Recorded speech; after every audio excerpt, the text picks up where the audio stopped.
Hello students. चलिए जी, जैसा कि हमने प्रॉमिस किया था वैसा लेकर आए हैं आपके सामने आपके नीट एग्जामिनेशन का सुपर 30 डोज या 30 डेज का डोज। मैं अनुपमा पांडे डिस्कस करूंगी आज चैप्टर नंबर फर्स्ट, जो कि नीट के लिए बहुत ही इंपॉर्टेंट टॉपिक है और यहाँ पर सारे के सारे पीवाईक्यूज डिस्कस करने वाले हैं हम, जो कि श्योर सिलेक्शन का पहला डोज है और छोटा सा डोज है। आप आज चैप्टर का नाम देख रहे हैं, आज हमारे चैप्टर का नाम है डाइवर्सिटी इन लिविंग वर्ड, जो कि पहला चैप्टर है। तो चलिए देखते हैं कि कौन कौन से क्वेश्चंस हैं जो कि प्रीवियस ईयर में पूछे गए हैं और इंपॉर्टेंस रखते हैं। तो बिना देर किए चलिए शुरू करते हैं इस फैंटास्टिक सीरीज के पहले डे को। आई होप आप सब बहुत एनर्जेटिक है, बहुत ज्यादा वेट किया है आप सबने, तो wait is over, let's start. सबसे पहला क्वेश्चन आपके सामने है, you can read, it is much easier for a small animal to run uphill than for a large animal because। देखो बच्चे, यहाँ पर एक स्टेटमेंट काम करेगा कि metabolic rate is inversely proportional to the size of the animal, right. तो यहाँ पर सिंपली अगर आप इन ऑप्शंस को पढ़ते हो तो आपको समझ आता है smaller animals have a higher metabolic rate. तो यहाँ पर हमारा सही आंसर होता है दैट इज बी, यानी कि smaller animals have higher metabolic rate. ठीक है, जो छोटे जीव होते हैं उनके मेटाबॉलिक रेट जो होती है वो हाई होती है, राइट। ओके, नेक्स्ट क्वेश्चन की तरफ जाते हैं। तो थोड़ा सा इजी भी क्वेश्चन था और आप देखो ये क्वेश्चन कब आया हुआ है, हमारे नीट 2016 में। तो आप चेक करते रहेंगे कि ये क्वेश्चंस प्रीवियस ईयर में आए हुए क्वेश्चंस हैं। Which of the one of the following aspects is an exclusive characteristics of living things. इनमें से कौन सा ऐसा एस्पेक्ट है जो कि लिविंग थिंग का कैरेक्टरिस्टिक फीचर होता है। तो चलिए देखते हैं। सबसे पहला ऑप्शन है isolated metabolic reactions occurs in vitro, no. Increase in mass from inside only, no. Perception of events happening in the environmental and their memory, increase in mass by accumulation of, no। यहाँ पर option number C है। कैसे ma'am? Because consciousness, आपने देखा है NCERT कहती है कि कॉन्सियसनेस जो होती है वो क्या होती है, लिविंग थिंग्स की एक बहुत बड़ी कैरेक्टरिस्टिक फीचर होती है। भैया ब्रीदिंग, एक्सचेंज ऑफ गैसेस, ये सब हमने देखा है, ये सब है। बट इसमें से भी एक इन्वायरमेंट के प्रति, स्टिमुलाई के प्रति कुछ रिएक्शन देना भी एक लिविंग का बहुत ही इंपॉर्टेंट कैरेक्टरिस्टिक फीचर होता है। तो यहाँ पर आंसर होता है हमारा सी, right. Next question, biological organization starts with sub-microscopic molecular level, cellular level, organismic level और atomic level। बताएं जरा, जो हमारा बायोलॉजिकल ऑर्गेनाइजेशन है जैसे सेल, टिश्यू, ऑर्गन, है ना, इसमें से कौन सा ऑप्शन सटीक बैठता है? सब microscopic molecular level, cellular level, organismic level और एटॉमिक लेवल। एक सेकेंड का टाइम, फटाफट सोचो। और हाँ, आप सबको आंसर्स कमेंट भी करने हैं, राइट। आप सबको आंसर्स कमेंट भी करने हैं, सेशन को देखना है जो कि सिर्फ आपके लिए है। आपको थोड़ा सा ये भी काम करना है, सही लगे अच्छा लगे तो शेयर भी करना है फ्रेंड्स तक जिनका भी एग्जाम है, राइट। थोड़ा सा अच्छा काम करोगे तो थोड़ा सा भगवान भी कहेंगे चलो ठीक है, इसका कुछ काम कराते हैं हम, ठीक है। वैसे ये एक हाइपोथेटिकल बात है बेटा, जब तक आप किसी एक्टिविटी को खुद नहीं करते हो, कोई आपकी हेल्प नहीं करता है, भगवान भी नहीं। कहते हैं ना कि जो खुद की मदद करता है भगवान भी उसी की मदद करते हैं। तो जरा बताना यहाँ पर कौन सा आंसर सही होगा। ऑब्वियस सी बात है, आपने बिल्कुल सही समझा, सब माइक्रोस्कोपिक मॉलिक्यूलर लेवल। ओके, सब microscopic molecular level.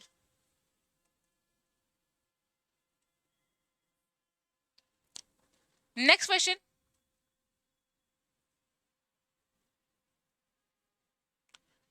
the living organism can be unacceptably distinguished from the non-living things on the basis of their ability for option number 1 है responsiveness to touch, interaction with the environmental and progressive evolution, reproduction, growth and movement. किसके द्वारा? अब आप बोलोगे कि ma'am ma'am इसमें से सारे के सारे ऑप्शंस मुझे ऐसे लग रहे हैं कि सही है। जरा ध्यान से देखिएगा, ये पूछ रहा है कि लिविंग, मतलब बहुत सिंपली देखें तो लिविंग नॉन लिविंग में मेन अंतर क्या होता है, वही बात पूछ रहा है यहाँ पर। तो responsiveness to touch, interaction with the environmental and progressive evolution, reproduction और ग्रोथ एंड मूवमेंट। जरा से इसे सोचे और मैं चाहूंगी इसका आंसर एक बार आप कमेंट में करें, फिर मैं आपको इसका, मैं हट जा रही हूँ स्क्रीन से, आप मुझे बताएं। ये क्वेश्चन नंबर 2 की तरह काफी ज्यादा सिमिलर है। बिल्कुल सही सोचा आपने, यस, यहाँ पर ऑप्शन नंबर बी सही है। बिकॉज इंटरेक्शन वर्ड जो है ये फिर कॉन्शियसनेस को दिखाता है। बात को समझिएगा बेटा, एक लिविंग का बहुत ही ज्यादा वेल डिफाइंड बायोलॉजिकल कैरेक्टर जो होता है वो क्या होता है, प्रोग्रेसिव एवोल्यूशन दिखाना, इन्वायरमेंटल और इंटरेक्शन के प्रति क्या कर देना, प्रतिक्रिया देना, कुछ ना कुछ रिस्पॉन्ड करना। ओके, नेक्स्ट क्वेश्चन आपके सामने, the most important feature of all living systems is to. बताएं, सभी के सभी लिविंग सिस्टम, अब ये कब आया, AIPMT 2000 में, ठीक है, ये इसमें से आप आंसर देंगे कि the most important feature of all living systems is to. क्या है सबसे ज्यादा, लिविंग सिस्टम का सबसे ज्यादा इंपॉर्टेंट फीचर कौन सा है? Utilise oxygen to generate energy, replication to the genetic information, produce gametes या utilise solar energy from a metabolic activities. Living system की बात कर रहा है, कौन सा वाला इसमें से सबसे ज्यादा आपको एप्रोप्रिएट लग रहा है? देखो, किसी भी लिविंग के कैरेक्टरिस्टिक फीचर को बताने के लिए आपको यह देखना पड़ेगा कि वो फीचर एक बैक्टीरिया से लेकर एक बड़े से व्हेल तक कॉमन होने चाहिए। तो यहां पर सबसे कॉमन जो फीचर है that is reproduction. Okay, that is reproduction, यानी कि प्रोड्यूस गैमीट्स। ओके, यानी कि प्रोड्यूस गैमीट्स। यहाँ थोड़ा सा मुझे मिसप्रिंट सा लग रहा है, यहाँ रिप्रोडक्शन मुझे जो याद आ रहा है वो बी होना चाहिए था, राइट? ओके, यहाँ रिप्लिकेट द जेनेटिक मटेरियल, ठीक है, रिप्रोडक्शन या replication of genetic material, that is हम कह सकते हैं रिप्रोडक्शन।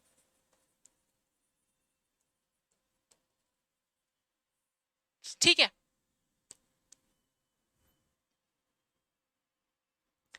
नेक्स्ट क्वेश्चन आपके सामने, होमोस्टेसिस इज, होम्योस्टेसिस इज क्या है? और क्वेश्चन देखेंगे कब आया है, 1991, बट कोई बात नहीं है बच्चे, बायोलॉजी या साइंस के अंदर चीजें इतनी जल्दी चेंज नहीं होती है, एज इट इज रहती है।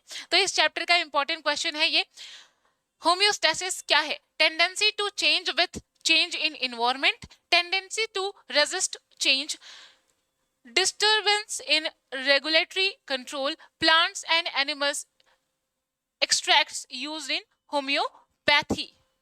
Is it a right answer? D वाला तो मुझे कुछ ज्यादा ही मतलब एकदम से निकले डिलीट करने वाला ऑप्शन लग रहा है। आप इसमें से एक सेकंड के लिए मैं हटती हूँ स्क्रीन से, आप फटाफट देखिए इसको और आंसर दें। क्वेश्चन नंबर 6, बिल्कुल सही समझा, यस, हाँ, यहाँ पर ऑप्शन नंबर बी, राइट, यहाँ पर आंसर होगा हमारा ऑप्शन नंबर बी, यानी टेंडेंसी टू रेजिस्ट चेंज क्या कहलाता है? होम्योस्टैसिस। ठीक है बच्चे, we have to be quick, हमें थोड़ा सा तेजी से आंसर देना पड़ेगा because we have to manage the time too, है ना, हमें समय भी मैनेज करना है। Okay, next, phenetic classification is based on, phenetic classification is based on, बता दे। AIPMT 2023 एंड 2024 में पूछा गया है। क्वेश्चन नंबर 7, जल्दी से देखें। बिल्कुल, अगर आपने सही सोचा है तो वो ऑप्शन सी होना चाहिए, observable characteristics of existing organisms. ठीक है, ऐसे कैरेक्टरिस्टिक फीचर्स, ऐसे लक्षण जो कि ऑब्जर्व किए जा सकते हो, ठीक है, that is the phenetic classification, इसी पे बेस्ड है, right? Okay, biosystematics aims at, biosystematics का एम क्या होता है?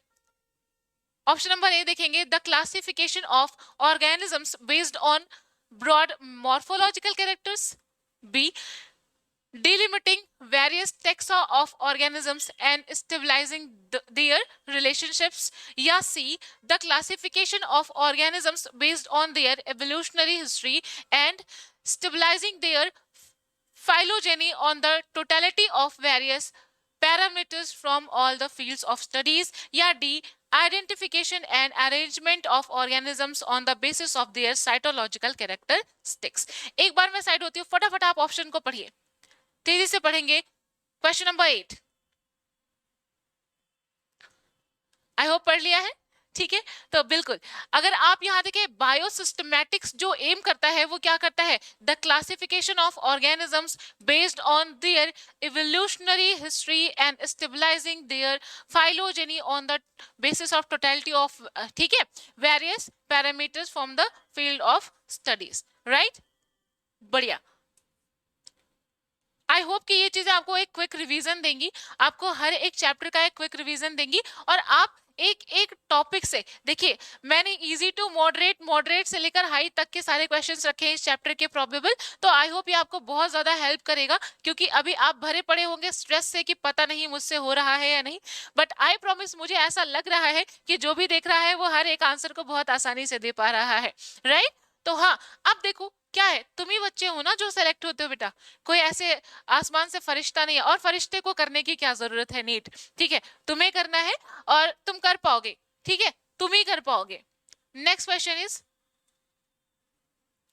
The practical purpose of classification of living organisms is to. भाई प्रैक्टिकल क्या पर्पस है क्लासिफिकेशन का, लिविंग ऑर्गेनिजम्स का क्लासिफिकेशन क्यों किया गया, इसका प्रैक्टिकल पर्पस क्या होता है. Explain the origin of living organisms, trace the evolution of living organisms, name the living organisms, या facilitate identification of unknown organisms. ये तो बहुत आसान है, मैं हट गई स्क्रीन से, आप तेजी से बताएं. क्वेश्चन नंबर 9,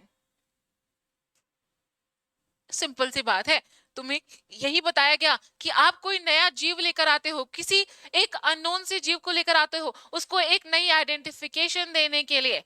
ठीक है, उनको एक नई आइडेंटिफिकेशन देने के लिए, जहां पर सही आंसर आपका डी बनता है, facilitate identification of unknown organisms. Very good, बहुत बढ़िया. नेक्स्ट वन,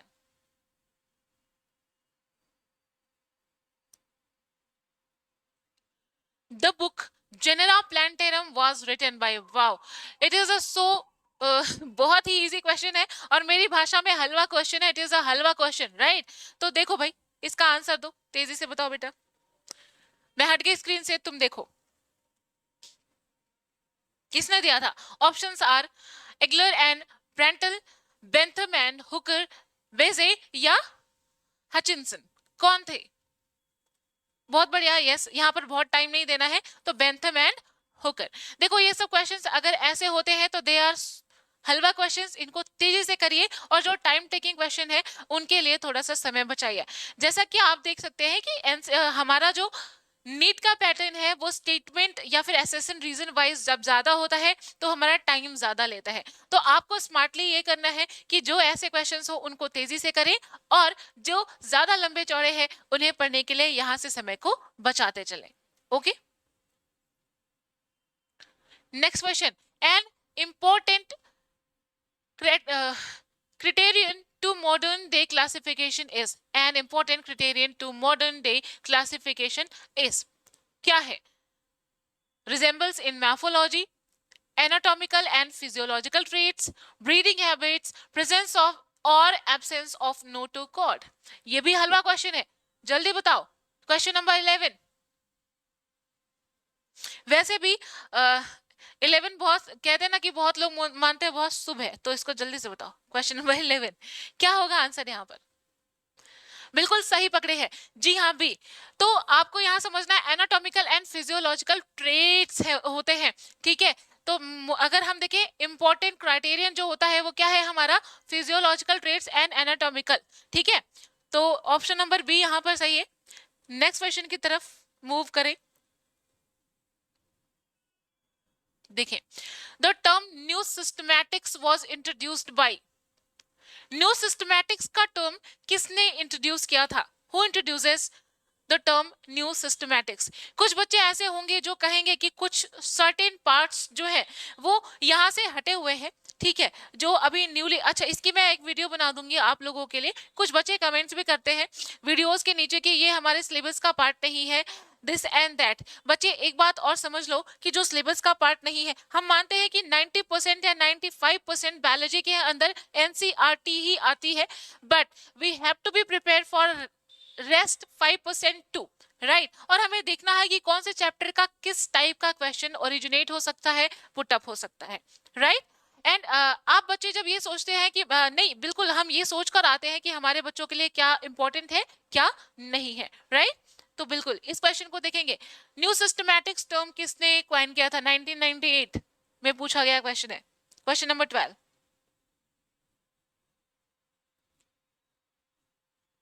बताएं, इसे तेजी से बताना चाहिए आपको।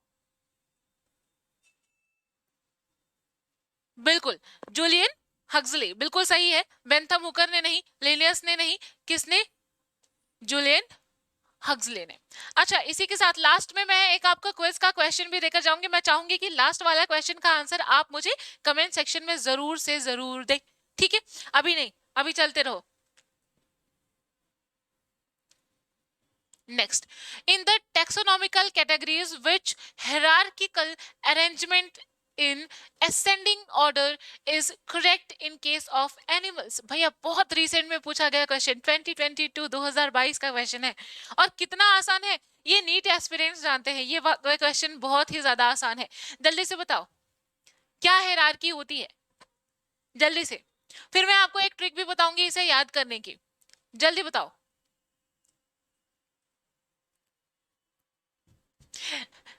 वही बोल रहे अरे मैम इसे क्या ही पूछ रहे हो, ये तो हमें आता ही है ना। तो बताओ आता है तो कमेंट भी करने हैं आपको आंसर हर एक के, ठीक है। हो गया,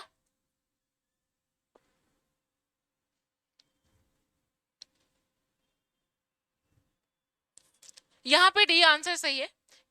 देखो, किंगडम क्लास यहीं से गलत, किंगडम ऑर्डर यहीं से गलत, किंगडम ऑर्डर गलत है, kingdom phylum class order family genus species. चलो जी फटाफट एक शॉर्ट ट्रिक याद करो इसको याद करने की कि हमें इनका ये असेंडिंग ऑर्डर कैसे याद करना है। तो बहुत आसान हो जाएगा, बहुत ही ज्यादा हेल्पफुल होने वाला है। फटाफट देखो, एक स्टोरी के माध्यम से याद करेंगे इसको, ठीक है। आपने क्या करना है, यहां लिखना है किंग्स पीपल, ओके। एक कहानी है ये, मैंने भी किसी से सीखा था, हमारी एक टीचर थे, ठीक है। Kings people died cause of, cause मतलब बिकॉज, भाई cause of 5 green snakes, okay. Snakes, ये क्या कहानी है मैम, ये कहानी है आपको इस क्लासिफिकेशन की हायरार्की को याद कराने की। आराम से समझना, K for kingdom, P for phylum, D for division, C for class, O for order,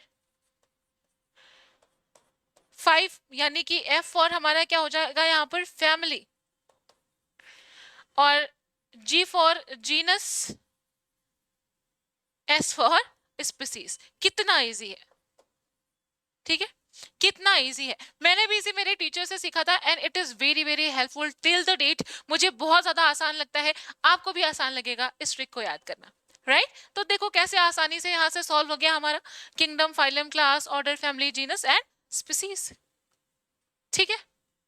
good, next चलते हैं। Next question, which one of the following belongs to the family of Muscidae. बताना, यह हाउस फ्लाई है, fire fly है, grasshopper है या cockroach है। ये भी बहुत ही ज्यादा हलवा क्वेश्चन 2021 में पूछा गया है। अब बताओ, तुम जैसे योद्धाओं से ऐसे क्वेश्चन पूछे जा रहे हैं, तुम लोग तो ऐसे हवा हवा करके आ जाओगे इन क्वेश्चंस को, यस और नो। अगर हाँ आपको लग रहा है आप हवा हवा करके आ जाओगे तो जरूर एक बार थम्स अप या फिर हाँ मैम का कमेंट करेंगे इसके लिए, राइट। हाँ आप हवा हवा करके आ जाओगे? चलो मैं साइड हो गई, तेजी से आंसर दो क्वेश्चन नंबर 14। अरे बुद्धू, ऑब्वियस सी बात है, ए है ना, हाउस फ्लाई। ठीक है, इन सब क्वेश्चंस पे इतना टाइम नहीं देना। Select the correctly written scientific name of mango which was first described by Carolus Linnaeus। अरे रे, ये तो काफी ही ज्यादा, मतलब ये तो हद ही हो गई, ये तो और भी ज्यादा आसान है। आप जानते हो कि सही तरीके से लिखा हुआ नाम क्या है? कैरोलस लिनियस के द्वारा जो बनाया गया था, आपको ये भी देखना है। ठीक है, कैरोलस लिनियस ने जब मैंगो का साइंटिफिक नेम लिखा था तो करेक्टली किस तरीके से लिखा था। मैं साइड हो गई। अच्छा, आराम से देखना, क्योंकि एक गलती हुई कि आपका आंसर गलत हो गया। बताओ क्वेश्चन नंबर 15, बताना आप। अच्छा, मैंजिफेरा इंडिका तो हर जगह लिखा हुआ है, ठीक है, कंफ्यूजन का पार्ट यही होता है।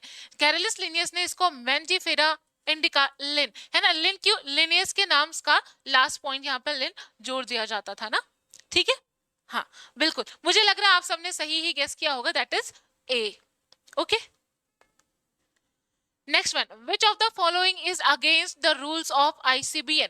अच्छा, आईसीबीएन की फुल फॉर्म मैं नहीं बताऊंगी, आप भी जानते हो, बहुत आसान है, लेकिन मैं चाहूंगी कि आईसीबीएन की फुल फॉर्म आप यहाँ कमेंट में लिखकर भेजिए। कुछ काम खुद तुम भी करो, ठीक है, कुछ काम तुम भी करो। आईसीबीएन की फुल फॉर्म तुम यहाँ पर भेजोगे मुझे। और ये नीट उड़ीसा में पूछा गया 2019 में।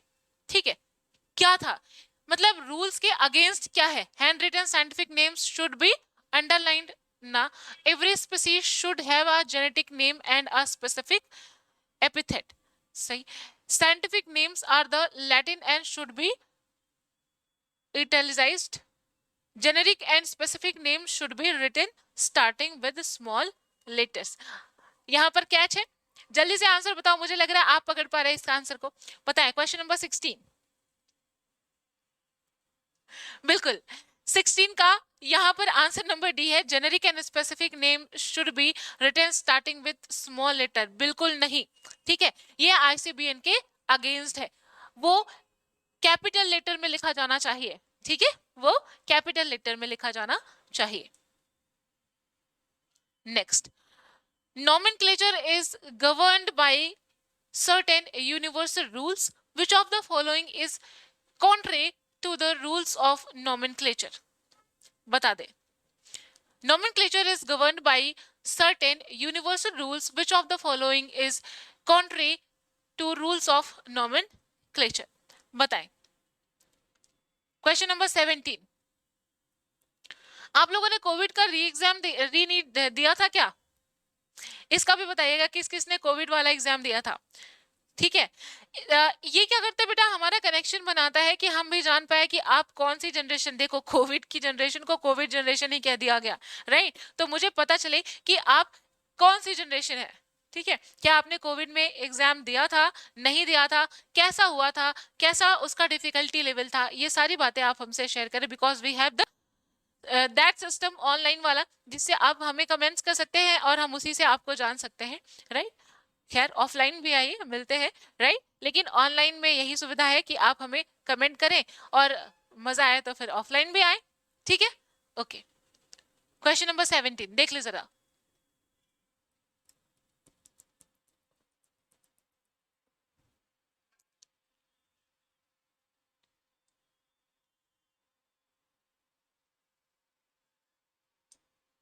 Biological names can be written in any language. No, no, बिल्कुल भी नहीं, जो डिसाइडेड है उसी लैंग्वेज में लिख सकते हो आप, राइट, तो यूनिवर्सल ये क्या है, ये एक थोड़ा सा गलत बात है। Match the column 1 with column 2 for house fly classification and select the correct option using the codes given below. अब तेजी से देख लो बेटा, फैमिली, ऑर्डर, क्लास और फाइलम में दिया गया है, और आपको यहाँ पर हाउस फ्लाई के रिगार्ड में क्या करना है, चेक करना है कि ये किस तरीके से अरेंज्ड है या नहीं अरेंज्ड है।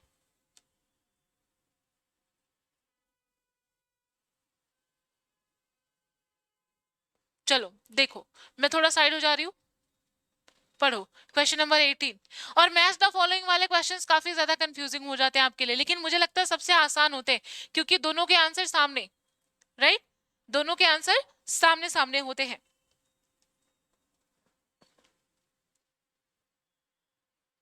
क्या लग रहा है?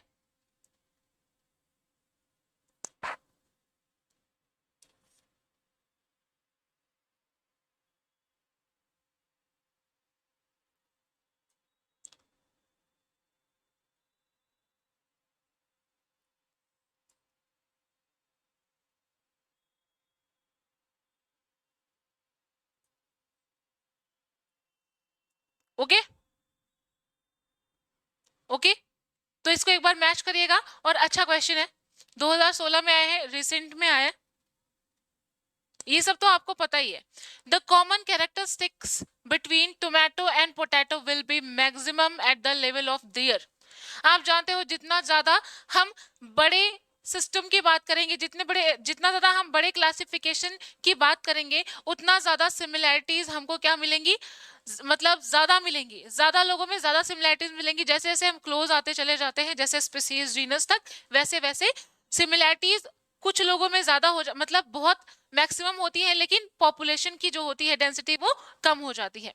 तो यहाँ बताएं कब होगा, फैमिली में, ऑर्डर में, डिवीजन में या जीनस में? क्वेश्चन नंबर 19, नीट 2016 में पूछा गया क्वेश्चन है, बताएं।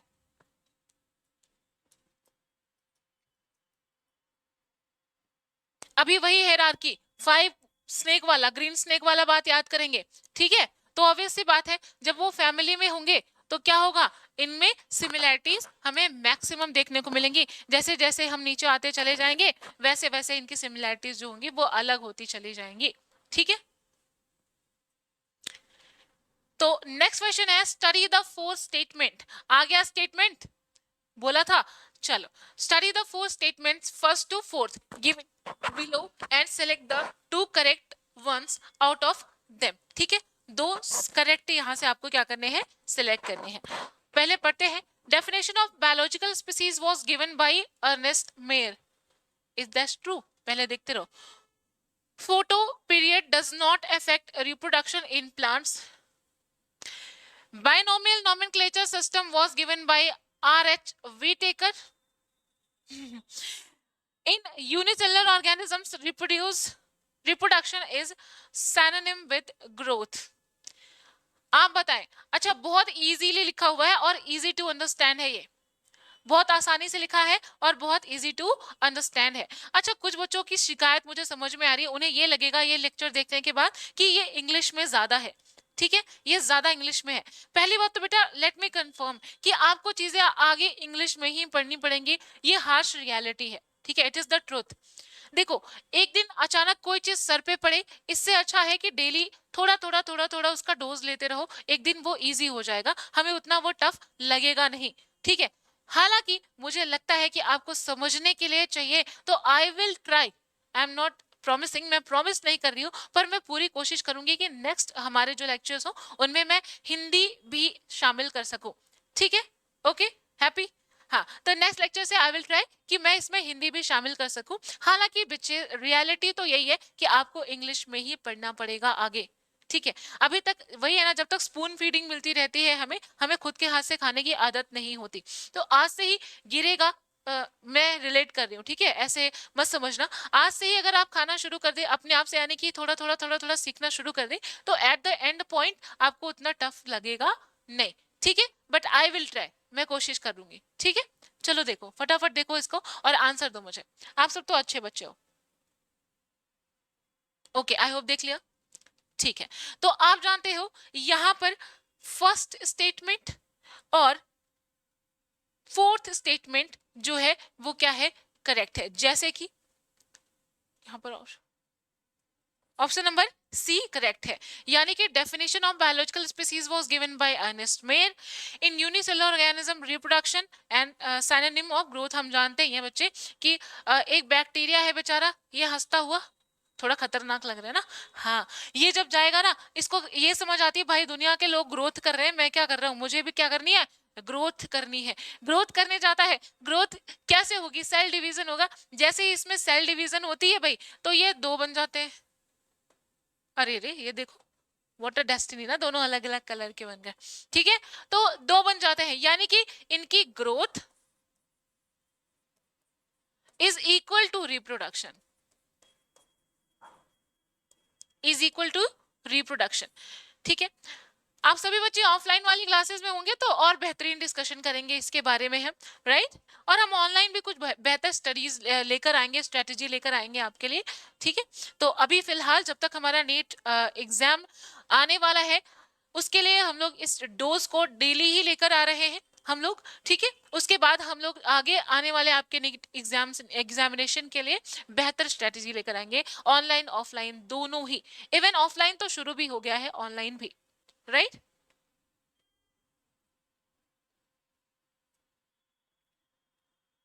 Which one of the following organisms is scientifically correctly named? Scientifically correctly named, correctly printed according to the international rule of nomenclature and correctly described? बताएं।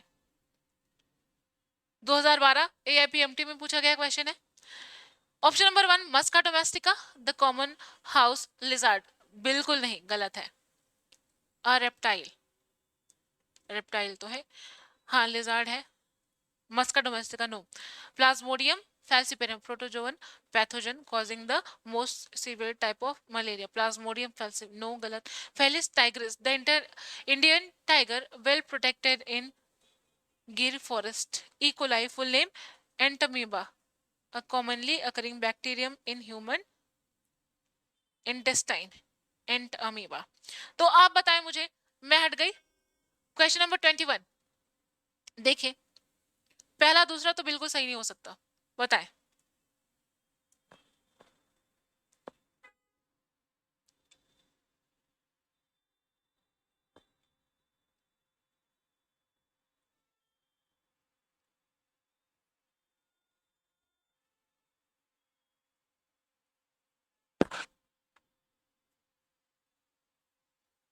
Plasmodium vivax जो होता है वो नॉर्मल ऐसा हमें कॉज करता है, मलेरिया कॉज करता है। अच्छा आप बताना प्लाज्मोडियम की लाइफ साइकिल कहाँ कंप्लीट होती है? प्लाज्मोडियम की लाइफ साइकिल कहाँ कहाँ कंप्लीट होती है, ये आप कमेंट में बताइएगा मुझे। प्लाज्मोडियम फैल्सिपेरम जो है प्रोटोजोअन है, ये सत्य बात है। पैथोजन है, ये भी सत्य है। Causing the most severe type of malaria, ये भी सत्य बात है। ठीक है, नॉर्मली जो हमें मलेरिया होता है वो प्लाज्मोडियम वाइवैक्स के द्वारा होता है। ये जो है वो फैल्सिपेरम है, जो कि बहुत खतरनाक वाला मलेरिया कॉज करता है। मलेरिया के भी टाइप है मैम, यस है। नीट वाले बच्चे जानते हैं, बाकी अगर कोई वैसा बच्चा देखेगा तो वो यही सोचेगा कि क्या मलेरिया के भी टाइप्स हैं। ठीक है, अच्छा कुछ वीडियोस मैं ऐसी भी बना रही हूँ यहाँ पर चैनल पे शॉर्ट के रूप में, जो कि थोड़े से इंटरेस्टिंग फैक्ट्स हैं जो कि सबको जानने लायक है। तो कुछ बच्चे जो ये सोच रहे हैं अरे रे ये तो हमारे सिलेबस में नहीं है, तो ये जस्ट इंफॉर्मेशन के लिए होते हैं। ओके, ठीक है। Next one, which of the following animal is correctly match its particular taxonomical category? Tigris, tiger, tigris species है। Cuttlefish, Mollusca, human, primates, housefly, Musca. Order बता दो। ये जो स्पीसीज है तो क्या इसकी ये स्पीसीज है, क्लास, फैमिली, ऑर्डर? कौन सा करेक्टली मैच है, तेजी से बताओ। अगेन हलवा क्वेश्चन तुम्हारे सामने, अगेन हलवा क्वेश्चन। अरे भाई सिंपल सी बात है ना, टाइगर टाइग्रिस है ना।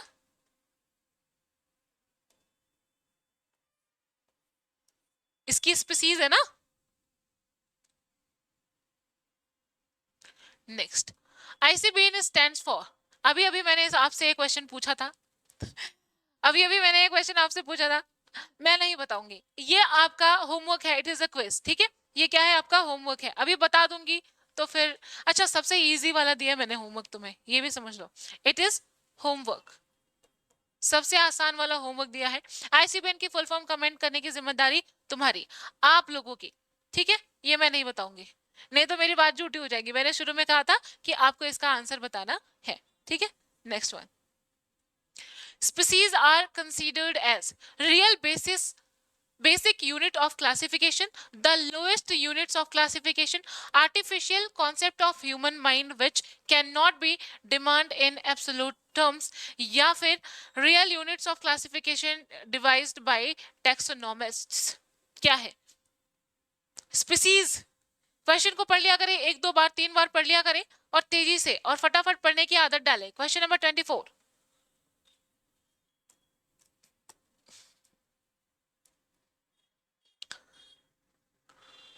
सिंपल सी बात है, रियल है, बेसिक यूनिट है किसकी? क्लासिफिकेशन की, स्पीसीज, है ना? ओके जहां पर आकर हम देखते हैं कि बहुत ज्यादा सिमिलैरिटीज जो है वो बहुत ज्यादा बढ़ जाती है ऑर्गेनिजम्स के अंदर, राइट? अच्छा, दैट इज, अब इसके बाद हमारा लास्ट क्वेश्चन है इस सेशन का, बायोलॉजी का। What is true for individuals of same species? अच्छा, आज क्वेश्चंस मुझे लगे कि थोड़े आसान थे क्योंकि ये शुरुआत थी, फर्स्ट स्टेप था, धीरे धीरे हम डोज को बढ़ाएंगे, डोंट वरी, ठीक है? तो बताएं, what is the true for individuals of same species? Live in same niche, live in same habitat, interbreeding, live in different habitat. बताएं। ये एनसीईआरटी से है, ठीक है, और प्रोबेबल है क्योंकि एनसीईआरटी ही है नीट, ठीक है? ये दोनों आप जानते हैं कि 95% से भी ज्यादा क्वेश्चंस जो है बायोलॉजी के वो नीट में एनसीईआरटी से ही आ रहे हैं, ठीक है? तो लास्ट क्वेश्चन बताएं, क्वेश्चन नंबर 25, बोलो बताओ।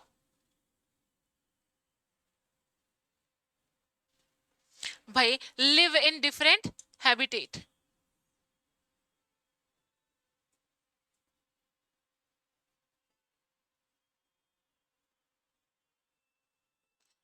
वेट, इज नॉट होना चाहिए था, यहां पर थोड़ा सा मिसप्रिंटिंग है, ठीक है?